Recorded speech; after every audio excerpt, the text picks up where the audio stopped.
love with racing. Then you'll love the new betting brand for racing fans. With exclusive markets, promotions, insights and content. That's better. Gamble responsibly.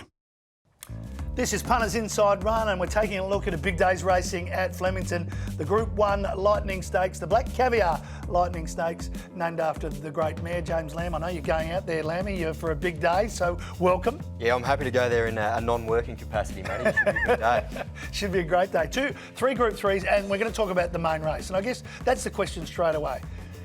Nature Strip, can it be beaten?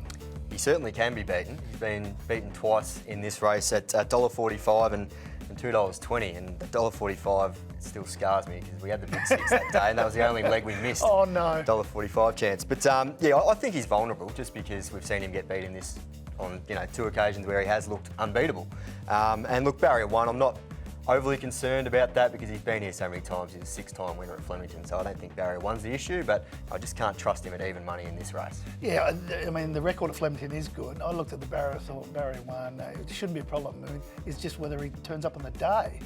Have you got any negative thoughts about the superstar? The other aspect is how much pressure they put on him.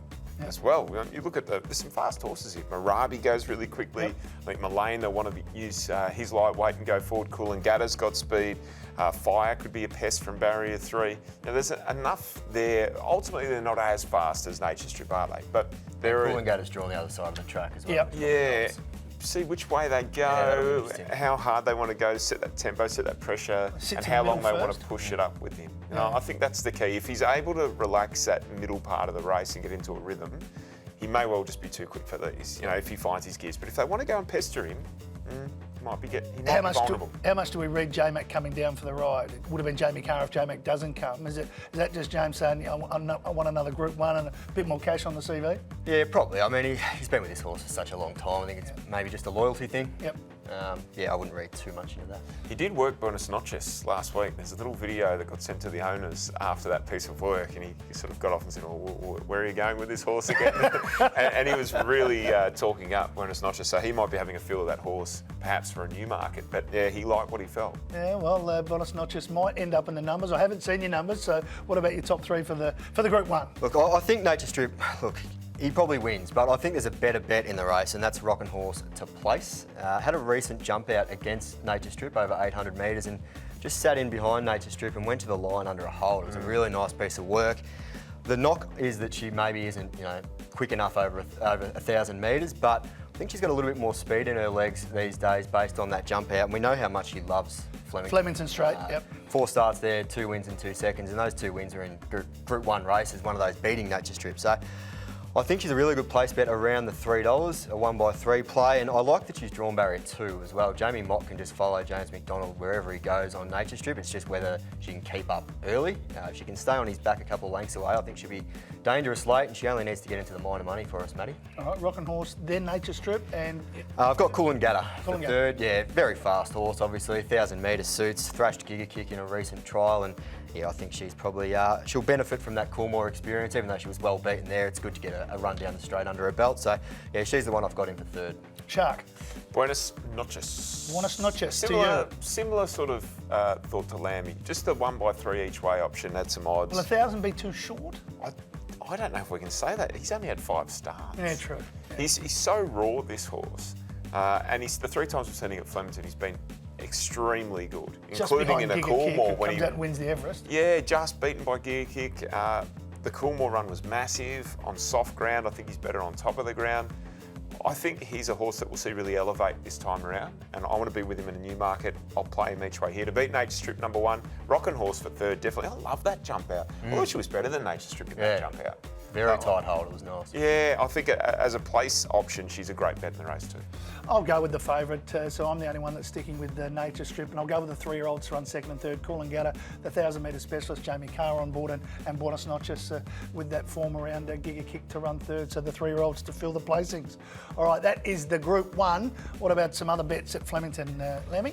Best bet, race 5, number 4, Anna Visto. I just think she's the class runner in this race. Drawing inside Roch to Arataki is a big positive as well. If Roch to Arataki wants to go forward, as it has done its last couple and led all the way, it either has to sit outside Anavisto and do it the hard way, or it goes across and Anavisto just gets the lovely trailing behind. It's trialled really well. It always trails the house down. It's won 3 from 5, went first up, including a win at Flemington, very similar race, 1400 first up, romped home by about 3 lengths. Started $5.50 favourite in the Group 1 Tats Tiara last start. I know it was well beaten there, but the fact that it started favourite in Group 1, I think it'll be too good for these. That's the best bet, your best bet? Same race, each way value against Lammy's pick, Exalita. Great second up record, 3 from 5, blinkers go back on. I just think she was just maybe a bit fresh there first up. They went past her, she rallied again late, and I like the fact that the blinkers go back on. Damien Oliver's with her. I think she's a really good each way player, Matty. My best bet is See You in Heaven in race number 2, the Richard and Chantel Jolly runner from Adelaide. Great stable, as we know, just beaten by Shimino in Adelaide in the listed Durbridge first up. Has form around Jigsaw there. Back to fillies here. Craig Williams has won on board the horse before, so race 2, number 1, See You in Heaven is my best bet. Lammy, your other best bet and your value bet. Yeah, next best was race 8, number 14, Daytona Bay, which is a horse I tipped on here last time. I thought it was a pretty average ride by Carr's lofty standards, just committed to the wrong line, ended up following the wrong horses and was held up there. Got out late, but I think the damage was already done. I think she'll be a lot more aggressive here and take up the running. Drawn to find the front in a race where there's really no early speed at all on the inside. So I think Daytona Bay will lead. Won easily this track and trip 3 back. I think it will bounce back, and good to see a bit of early money for it as well. Your value bet? Value bet, race 3, number 14. Ginger and Pink. Interesting and name. Pink. Not sure what the story is. Something you order at the bar. Can I have 2 Ginger and Pinks, and he'll have a Melbourne better. Might be drinking a couple of those if it gets up. Nice debut at Sale behind a horse who looks really smart. Tis Enough. Gave away a huge start there. Went back from an outside gate, but rocketed home. I actually don't mind the inside gates in the 2-year-old races. They seem to go to the inside fence just to give them a rail to follow. So drawn inside, I think it can settle a lot closer. And yeah, Ginger and Pink is my best value. Your other best bet and your value? Bank More for me in the CS Hayes Stakes. Great run first up to Jacquino. Was really coming with Jacquino through the line. I think Jacquino's a classy horse and wins at Group 1 last week, albeit on protest. But Bank More second up. Big track again. I just think he's a good bet. He's from $5 or $6. I sort of saw it. I think that's a really good price about this horse. Race 4, number 1, Helene Leading Star at 20 to 1. Was building towards a win. They took him to Sydney. He copped a soft track, much better on top of the ground. He'll run much better than his 20 to 1 price suggests. Value bet?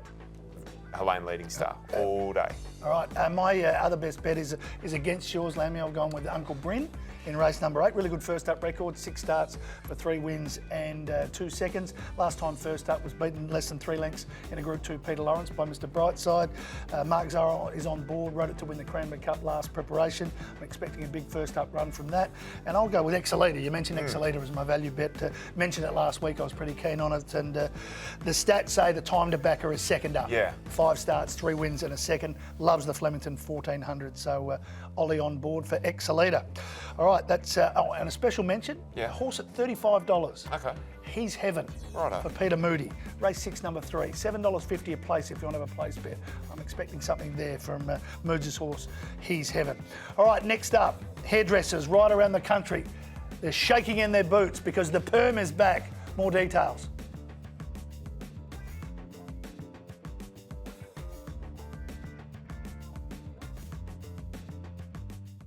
If you're in love with racing, then you'll love the new betting brand for racing fans. With exclusive markets, promotions, insights and content. That's BETR. Gamble responsibly.